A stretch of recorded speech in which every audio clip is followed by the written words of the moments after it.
السلام علیکم ورحمۃ اللہ۔ سب سے پہلی اور بڑی اپڈیٹ یہ ہے کہ ریسنٹلی کل رات کو پاکستان کی پنجاب پولیس نے انجینئر محمد علی مرزا صاحب کو گرفتار کر لیا۔ جی ہاں، آپ نے بالکل صحیح سنا، کیونکہ پچھلے کچھ دنوں سے پاکستان بھر کے علماء کرام انجینئر صاحب پر یہ الزام لگا رہے تھے کہ انجینئر صاحب نے نعوذ باللہ نبی علیہ السلام کی گستاخی کی ہے، اور اسی حوالے سے پاکستان کے جید علماء کرام نے انجینئر صاحب کے خلاف فتوے جاری کیے، اور انہیں فتووں کی وجہ سے پاکستان بھر میں بہت سے لوگوں نے احتجاج کیا، اور کل جہلم میں بھی بہت بڑے لیول پر احتجاج ہوا اور وہاں پر حالات خراب ہونے کے امکانات تھے، جس کی وجہ سے ڈپٹی کمشنر جہلم کے حکم پر انجینئر صاحب کو 3 MPO maintenance of public order کے تحت گرفتار کر لیا گیا۔ اور ایسا ہرگز نہیں ہوا کہ انجینئر صاحب کے گھر پر ریڈ کی گئی یا پھر انجینئر صاحب نے ریزسٹنس شو کی، بلکہ جہلم کے انتظامیہ کے لوگوں نے باقاعدہ انجینئر صاحب کو وہاں کی صورتحال کے حوالے سے خبر کیا، اور انجینئر صاحب نے باقاعدہ طور پر کوآپریٹ کرتے ہوئے اپنی گرفتاری دی اور پولیس نے انہیں کسٹڈی میں لے لیا۔ بہت سے لوگ یہ خبر بھی پھیلا رہے تھے کہ انجینئر صاحب کی جہلم اکیڈمی کو بھی سیز کر لیا گیا ہے، لیکن ابھی تک اس نیوز کی کوئی ویریفیکیشن نہیں ہوئی، بلکہ اس کے برخلاف یہ خبر موصول ہوئی ہے کہ انجینئر صاحب کی جہلم اکیڈمی کو سیکیور کرنے کے لیے وہاں پر فورسز کو ڈپلوائے کر دیا گیا ہے، تاکہ اس پورے علاقے میں امن و امان کی صورتحال کو برقرار رکھا جا سکے۔ اس کے علاوہ بہت سے لوگ یہ خبر پھیلا رہے تھے کہ انجینئر صاحب کو نیشنل سائبر کرائم ایجنسی نے گرفتار کیا ہے، لیکن ابھی حال ہی میں پاکستان کے مشہور صحافی منصور علی خان صاحب نے یہ کنفرم کیا کہ یہ خبر جھوٹی تھی، انہیں صرف 3 MPO کے تحت گرفتار کر لیا، جس کے مطابق انہیں زیادہ سے زیادہ 3 ماہ تک گرفتار کر کے رکھا جا سکتا ہے، ورنہ حکومت کو ہائی کورٹ سے منظوری لینی ہوگی، اور عام طور پر 3 MPO کے تحت وقتی طور پر بغیر کسی جرم کے کسی بھی شخص کو گرفتار کیا جا سکتا ہے، تاکہ وہاں کی سچویشن کو کنٹرول کیا جا سکے۔ لیکن اب یہ سوال پیدا ہوتا ہے کہ آخر کار پاکستان بھر کے علماء کرام نے انجینئر صاحب کے خلاف گستاخی کے فتوے جاری کیوں کیے؟ ویسے تو اس پوری سٹوری کو ہم آلریڈی اپنی 2 ویڈیوز کے اندر کور کر چکے ہیں، لیکن مختصراً یہ ہے کہ کچھ دنوں پہلے انجینئر صاحب نے ایک پوڈ کاسٹ کے دوران یہ فرمایا تھا کہ اسلام کی خوبصورتی دیکھیے کہ اسلام نہ صرف مسلمانوں کے ساتھ بلکہ نان مسلمز کے ساتھ بھی رہنے کے لیے سپیس دیتا ہے، اور اسی کی مثال دیتے ہوئے انجینئر صاحب نے یہ فرمایا تھا کہ عیسائی جو کہ ہمارے نبی علیہ السلام پر ایمان نہیں لاتے اور وہ نبی علیہ السلام کو دجال یعنی جھوٹا نبی مانتے ہیں، لیکن اس کے باوجود اسلام ہمیں یہ اجازت دیتا ہے کہ ہم عیسائی خواتین سے شادی کر سکتے ہیں۔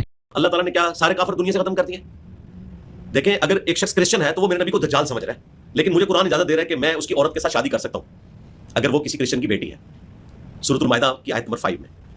کس عورت کے ساتھ جو میرے نبی کو دجال سمجھتی ہے، اور اللہ مجھے اجازت دے رہا ہے کہ ان کی عورتوں سے تم نکاح کر سکتے ہیں۔ انجینئر صاحب کا یہ جملہ کہنا ہی تھا کہ اس کے بعد ملک بھر کے علماء کرام نے انجینئر صاحب پر 2 الزام لگائے۔ سب سے پہلا الزام انجینئر صاحب پر یہ لگایا گیا کہ انجینئر صاحب نے عیسائیوں پر یہ الزام لگایا ہے کہ وہ ہمارے نبی علیہ السلام کو دجال مانتے ہیں، اور دوسرا الزام انجینئر صاحب پر یہ لگایا گیا کہ انجینئر صاحب نے نبی علیہ السلام کے لیے دجال کا لفظ استعمال کیا ہے۔ علماء کرام کے فتووں کے بعد انجینئر صاحب نے باقاعدہ طور پر اپنی لیٹسٹ ویڈیو میں اپنے اس کنٹروورشل بیان کے حوالے سے وضاحت بھی پیش کی۔ آج معصوم سی شکلیں بنا کے مولوی میرے بکس میں کہہ رہے ہیں کہ جی کرسچن جو ہے ہمارے نبی کو مانتے ہیں، تو پھر تو خوشخبری ہے، مسلمان ایک رات میں مولویوں نے 4 ارب کر دیے، 2 ارب ہم تھے، 2 ارب کرسچنز ہمارے نبی کو مانتے ہوتے تو مسلمان نہ ہو جاتے۔ اور انجیل میں جو وہ آیت ہے نا کہ قیامت تک دجال پیدا ہوں گے جو جھوٹے دعوے نبوت کریں گے، نعوذ باللہ، دجال کا ورڈ موجود ہے انجیل کے اندر،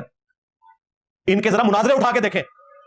وہ ٹاپ آف دا لسٹ رسول اللہ کا نام لیتے ہیں، وہ کہتے ہیں ہمارے تو حضرت عیسیٰ پہلے بتا کے گئے تھے۔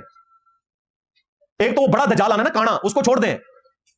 وہ کہتے ہیں حضرت عیسیٰ نے کہا تھا میرے بعد کئی ایک جھوٹے دعوے نبوت کرنے والے پیدا ہوں گے۔ اب یہ الگ بات ہے کہ عیسیٰ ابن مریم کو بھی نبی نہیں مانتے، انہیں خدا کا بیٹا یا خدا کہتے ہیں، اور دوسری طرف ہمارے پیغمبر کے بارے میں یہ بکواس کرتے ہیں۔ جو پیغمبر نہ ہو اور دعوے نبوت کرے اسے دجال کہا جاتا ہے شریعت کی ٹرم میں، ادروائز وہ پیغمبر ہے۔ لیکن اگر آپ کہیں میں اس کو پیغمبر تو نہیں مانتا لیکن اچھا انسان مانتا ہوں، اچھا انسان ایک ایسے شخص کو جو دعوے پیغمبری کر رہا ہے اور وہ پیغمبر نہیں ہے، تو اس کا مطلب ہے تم مکاری کر رہے ہو، اچھے انسان نہیں مانتے، تو کیونکہ اس سے بڑا تو برا انسان ہی کوئی نہیں ہو سکتا